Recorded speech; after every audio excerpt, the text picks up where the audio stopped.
Hey there, and welcome back to Rukifelo. I'm your host, and today we're diving into a topic that's been on many minds lately. Where will be the safest places to ride out a potential World War III? Now, before we jump in, let me be clear, nobody wants another World War.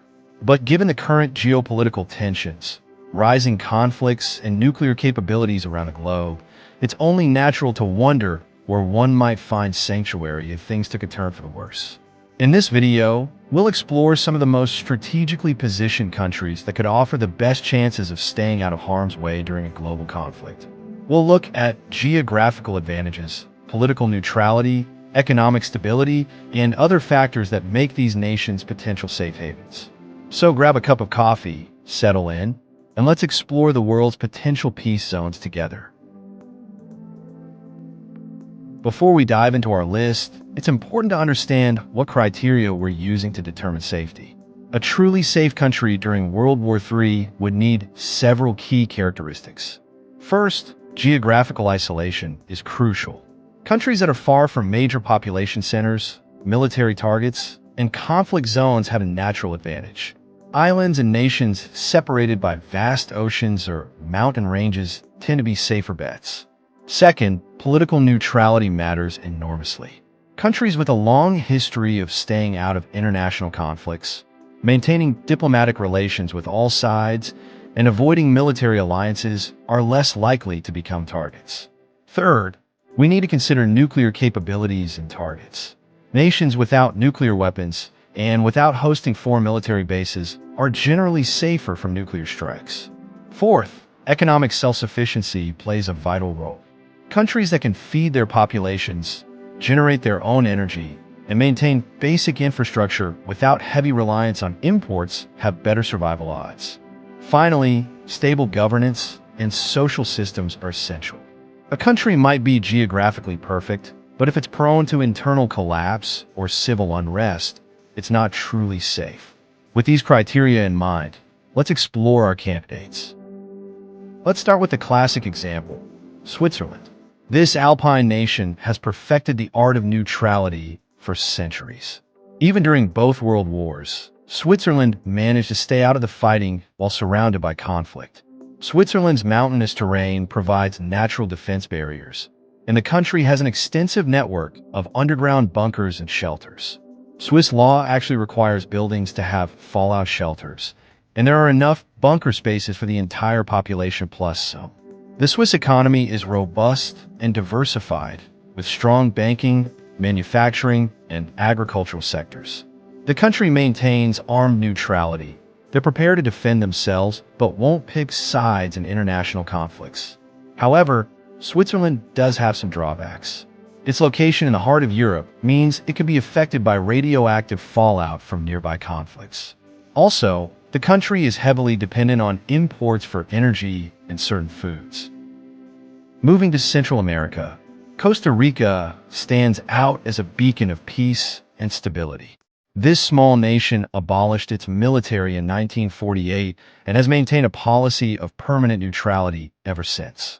Costa Rica's geographical position gives it some advantages. It's relatively isolated from major conflict zones and has both Pacific and Atlantic coastlines. The country has a stable democracy, good healthcare system, and a strong focus on environmental protection. The nation's economy relies heavily on tourism, agriculture, and technology services. While this creates some vulnerability to external economic shocks, Costa Rica has shown remarkable resilience over the decades. The main concerns with Costa Rica would be its proximity to potentially unstable neighbors and its dependence on imports for manufactured goods and energy. Often called the Switzerland of South America, Uruguay offers an interesting combination of political stability and geographical advantages. This small nation has a long tradition of democracy, progressive social policies, and peaceful international relations. Uruguay's location between Brazil and Argentina gives it some protection. It's unlikely to be a primary target. Its larger neighbors would probably shield it from external threats. The country has good agricultural resources and could potentially achieve food self-sufficiency. The Uruguayan government has historically maintained good relations with all major powers and avoided taking sides in international conflicts. The country also has a relatively high quality of life and strong social safety nets. Argentina presents an interesting case for safety during a global conflict. This massive South American nation has several geographical advantages that could make it a safe haven. First, Argentina is incredibly far from most potential conflict zones. The country sits at the bottom of South America, thousands of miles from Europe, Asia, and North America, where most global tensions currently exist. Second, Argentina has vast natural resources and agricultural capacity. The country could easily feed its population and has significant energy resources, including oil, natural gas, and renewable energy potential. The nation's size also works in its favor. Even if coastal cities were somehow targeted, there's enormous interior space where populations could relocate. The Patagonian region, in particular, is sparsely populated and remote. However, Argentina does face some challenges. The country has a history of economic instability and political upheaval. It's also part of various international organizations that could potentially draw it into conflicts. Chile's unique geography makes it one of the most interesting candidates for safety. This incredibly long, narrow country stretches along South America's western coast, protected by the Andes Mountains to the east and the Pacific Ocean to the west. Chile's geographical isolation is remarkable. It's separated from potential conflict zones by vast distances and natural barriers. The country has good natural resources, including copper, lithium, and agricultural products. Chilean society is relatively stable, with strong democratic institutions and a growing economy. The country has historically maintained good international relations and avoided major conflicts. The Andes provide natural protection, and Chile's length means that even if one part of the country were affected, other regions could remain safe. The southern regions, in particular, are sparsely populated and extremely remote. Chile also has the advantage of being in the southern hemisphere, which could provide some protection from northern hemisphere conflicts and their fallout patterns. After considering all factors, New Zealand emerges as the clear winner for safety during a potential World War III.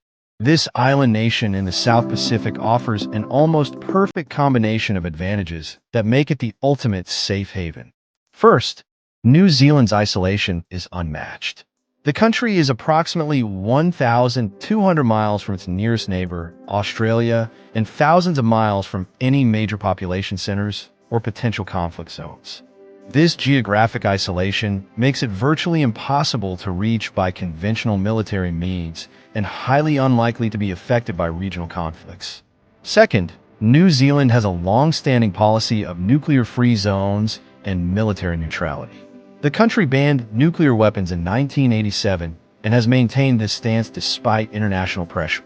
New Zealand is not part of major military alliances that could drag it into conflicts. Third, the country is remarkably self-sufficient. New Zealand can easily feed its population with its extensive agricultural sector, has renewable energy resources, and maintains the infrastructure necessary for modern life. The country produces surplus food that it exports globally, meaning it could easily support its population even in isolation. Fourth, New Zealand has excellent natural defenses. The country consists of two main islands surrounded by ocean, with mountainous terrain that would make invasion extremely difficult. The population is small enough that the country has extensive, unpopulated areas where people could retreat if necessary. Fifth, New Zealand's political system is stable and democratic, with strong rule of law and social cohesion. The country consistently ranks among the world's most peaceful nations and has very low levels of corruption and social unrest. Finally, New Zealand's location in the southern hemisphere provides additional protection from potential nuclear fallout patterns, which tend to stay within their hemisphere due to atmospheric circulation patterns. The only real drawbacks to New Zealand are its distance from family and friends in other parts of the world, and the fact that this very isolation could make it difficult to leave if desired. While we all hope that World War III never comes to pass, It's fascinating to consider which countries might offer the best protection if it did. From Switzerland's neutral mountains to Uruguay's democratic stability, from Argentina's vast distances to Chile's natural barriers, each country we've discussed has unique advantages. But when we weigh all the factors, isolation, neutrality, self-sufficiency, natural defenses, and political stability, New Zealand stands out as the clear winner. It's not called the end of the world for nothing. And in this case, that might be exactly what you'd want. What do you think? Would you choose one of these countries? Or do you have another safe haven in mind? Let me know in the comments below, and don't forget to like this video if you found it interesting. Subscribe to Rukifelo for more thought-provoking content about our world and its future. Until next time, stay curious, stay informed, and hopefully stay peaceful.